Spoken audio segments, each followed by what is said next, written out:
Don't you love it when things are both easier and more affordable? Like when the rain washes your car for you. Or like when you save up to 10% by bundling your renters and auto insurance with USAA. Bundle with USAA and start saving. Get a quote today. This is Alex from Deadly Apples, and you're listening to the Deliciously Brutal podcast. The Brutally Delicious Podcast. The Brutally Delicious Podcast. The Brutally Delicious Podcast. The Brutally Delicious Podcast.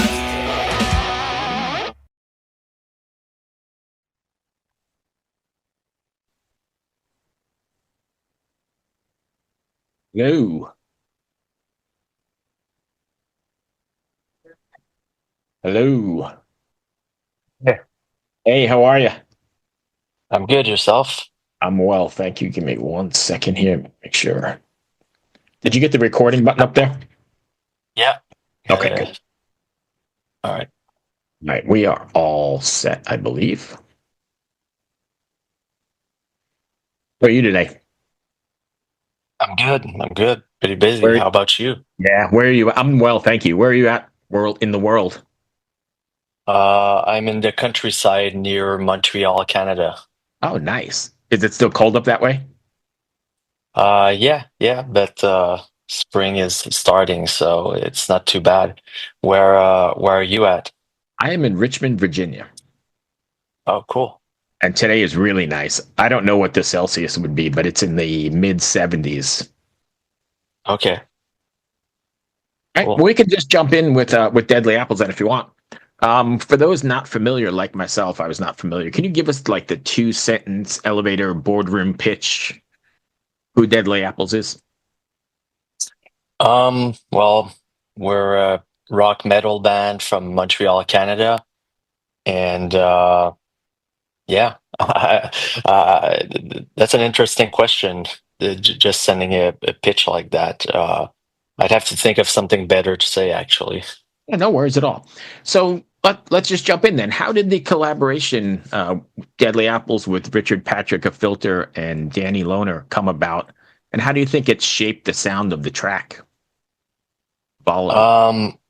Well, basically, we spent nearly a year in LA recording the new album, which is called Distress, and Volatile is the first single from that album. And I had met Danny Lohner through my old friend Fat Mike of NoFX, and I had kept in touch. And when it was time to record the album, just asked Danny if he was into playing the guitar and bass parts, and he decided to do it, which we're very grateful for. And while we were working in the studio recording with Danny, I guess I was messaging with Richard on Instagram because he was following Deadly Apples, and since I guess he was into what we do, and he also knows Danny, and we were working with Ben Gross, who mixed the album, and he actually mixed and produced the first 3 Filter albums. So Richard was basically like, I'd love to do something with you guys. So he just came to the studio one day, tried vocals on a few songs, and it worked really well for the harmony vocals on Volatile. So that's how it came about. And as far as shaping the music, like the song was actually already written. My bandmate Antoine, he writes all the music and I write all the lyrics. So, basically Danny played the parts that were already written, and Richard sang my lyrics essentially. And you guys had some amazing talent behind the glass too. I mean, you mentioned Ben Gross, but Michael Beinhorn, he's legendary. Yeah, we actually did some pre-production work with him, and we did it remotely because it was basically during the pandemic that we were at that step, and he sent us like 10 pages of notes on a few songs. He's like a very detailed person, which is very interesting and overwhelming at the same time, but Right. Was it intimidating? essential.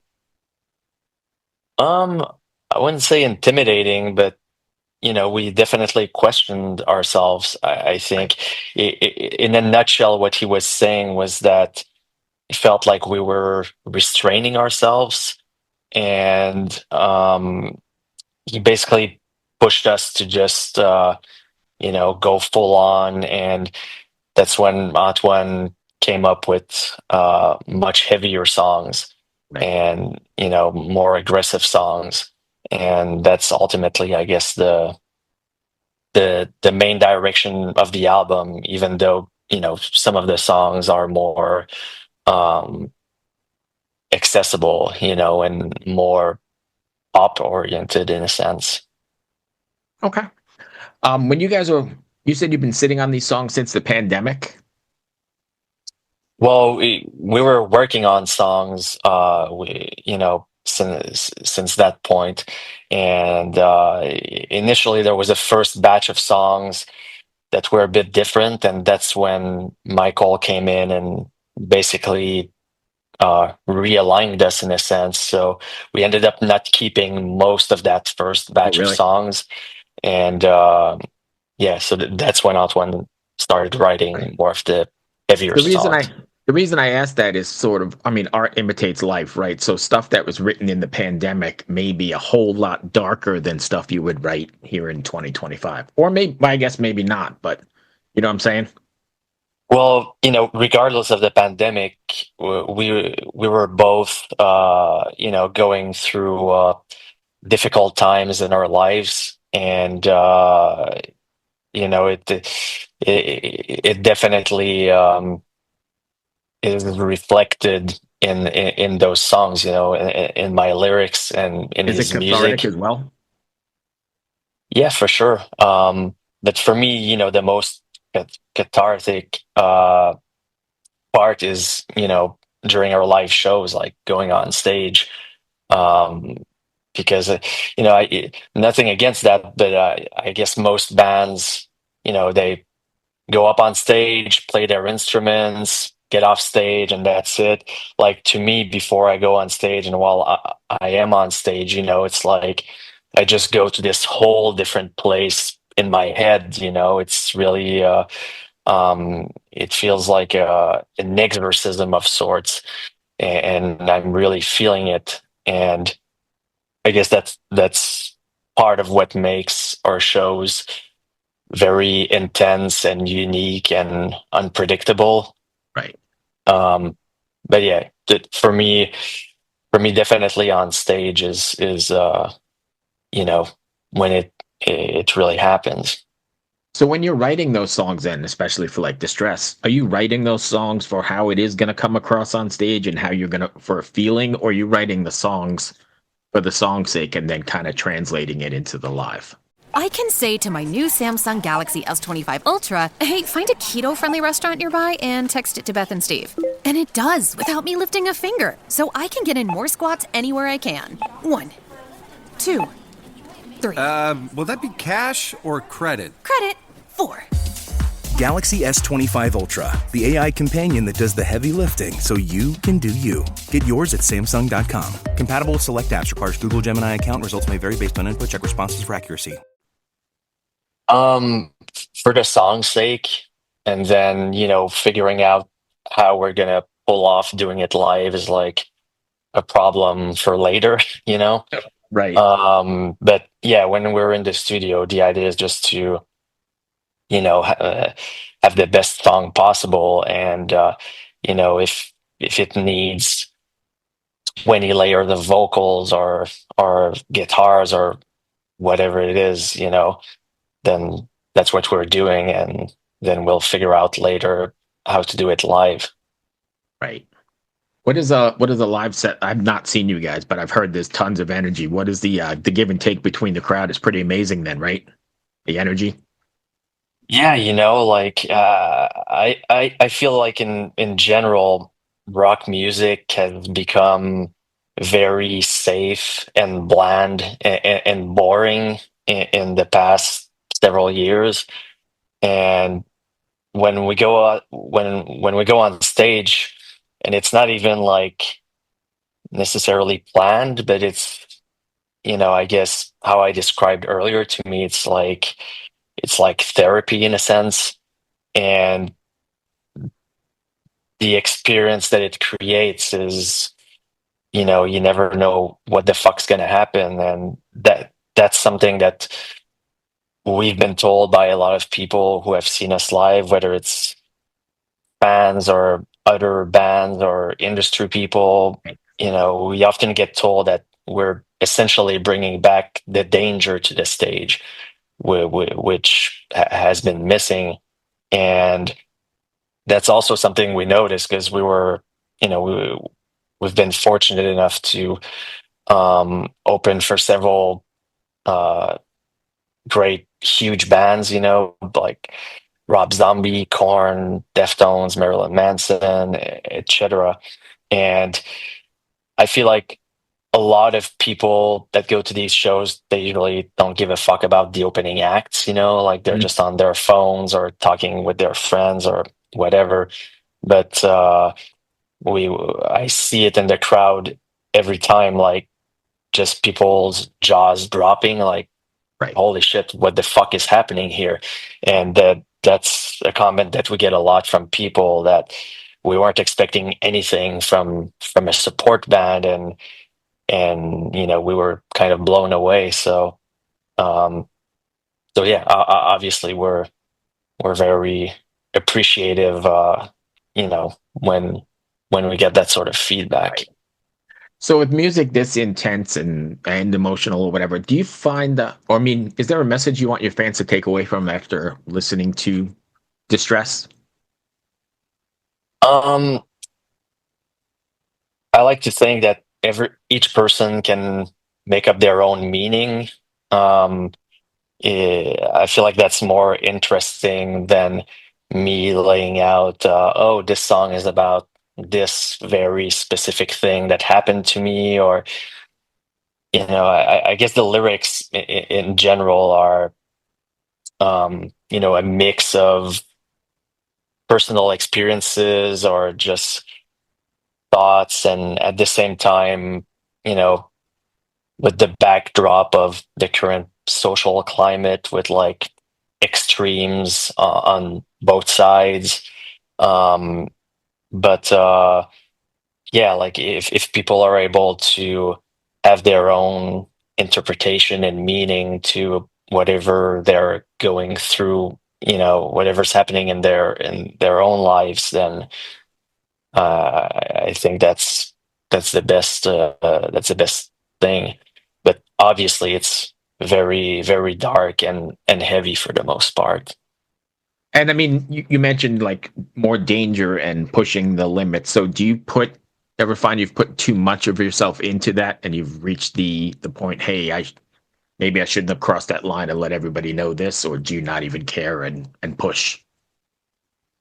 I mean, there's definitely been injuries during our shows, and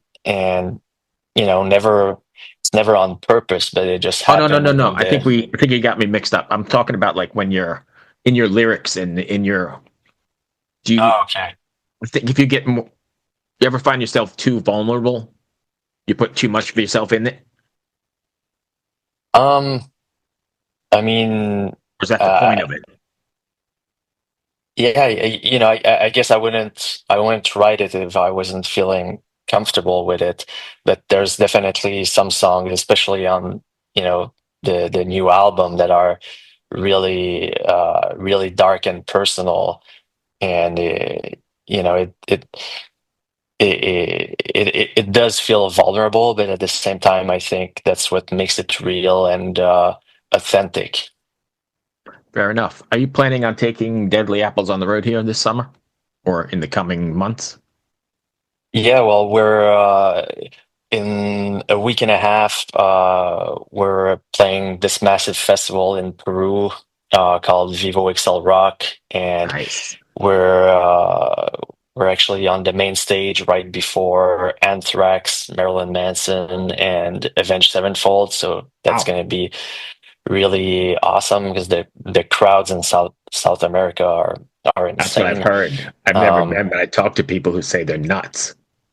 Yeah, for sure. Like last time we went to Peru, it was like in a huge stadium with Slipknot, and our flights landed at like 3 a.m. and 100 people were waiting for us at the airport with like Really? pictures of us and stuff, like which doesn't happen when we're in Montreal, but it happens when we go to South America or other countries like that. And as far as U.S. dates, we're actually playing Welcome to Rockville in Daytona Beach, Florida. Oh, nice. Yeah. In May, and we're working on a few dates around that. I think only one has been announced so far, which is a date with Filter in Birmingham, Alabama, and more dates will be announced soon. But yeah, there's talks happening for tours, but nothing that we can announce yet or that's finalized. But it's definitely our plan to do more shows, more touring this year and next year. Perfect. And if fans want to find you guys, how can they do so? Deadly Apples everywhere.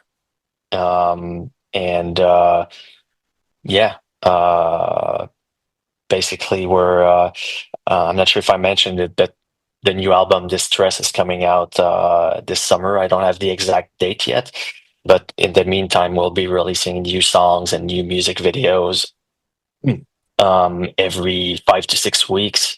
Right.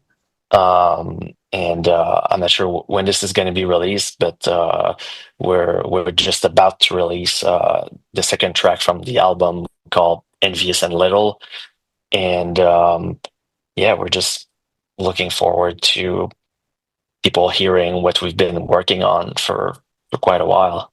Right. Well, I appreciate you taking the time. That's the end of my questions. Did I miss something you wanted to cover? There's nothing that comes to mind. We, as I mentioned, we hope to be back soon in the US to do more. It's a more little shows. tenuous right now, though, right? What's that? Is traveling a little tenuous now?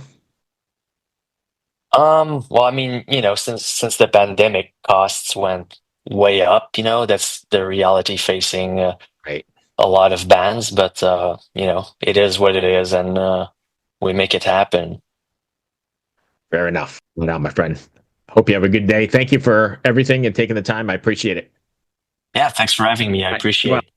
Cheers. All right, have a good one. Thanks. Bye. The number you have reached is 100.7 WMMS. It wasn't just a radio station, it was a lifestyle. Cleveland is a rock and roll city for sure. Yeah! Down! The Wrath of the Buzzard. WMMS. Cleveland. The rise and fall of one of the most iconic radio stations in America. Profiles, The Wrath of the Buzzard. PROH Files. Subscribe now wherever you get podcasts.